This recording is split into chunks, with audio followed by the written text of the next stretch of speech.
മെഹറിന്റെ issue മെഹറായാലും കുഹറായാലും സിഹറായാലും ബഹറായാലും ഇനി മേലാൽ തൊപ്പിന്റെ വീഡിയോയിൽ നിന്ന് കുറച്ചിട്ട് ഞങ്ങൾ എന്തെങ്കിലും ലൈവിൽ പറയുമ്പോ ഞങ്ങൾ അങ്ങനത്തെ ബന്ധമൊന്നുമില്ല, ഇങ്ങനത്തെ ബന്ധമൊന്നുമില്ല, ഞങ്ങൾ അങ്ങനത്തെ ആൾക്കാരല്ല, എന്നാടി എനിക്ക് വേറെ ആങ്ങളല്ല പരിയിൽ ഓനെ വിളിച്ച് കാണിച്ചാൽ മതി. എന്റെ ആങ്ങളെന്ന് പറയാണ്ട് ഇത് ഈ മോയന്തനെ വിളിച്ചാണ് ആങ്ങളെ വെച്ചാലേ ഓനെ പെങ്ങളെ കെട്ടുന്ന ആൾക്കാരൊന്ന് ആലോചിച്ചു. മനസ്സിലായോ?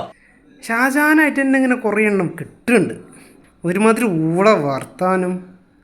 ആരാങ്ങളാക്കണം പെങ്ങളാക്കണം എന്നുള്ളത് അവരുടെ ഇഷ്ടമാണ്. എൻ്റെ വീട്ടിൽ നിന്ന് ഇട്ടി ഒരുങ്ങിയിട്ടൊന്നുമല്ലല്ലോ ചെല്ലണ പോലൊന്നും. എൻ്റെ ചിലവിൽ ജീവിക്കുന്ന ആൾക്കാരുമല്ല. പിന്നെ എൻ്റെ വർത്താനം കേൾക്കുകയാണെന്നുണ്ടെങ്കിൽ സോഷ്യൽ മീഡിയ എന്താ എൻ്റെ തറവാടിനെ എഴുതി തന്നാണോ?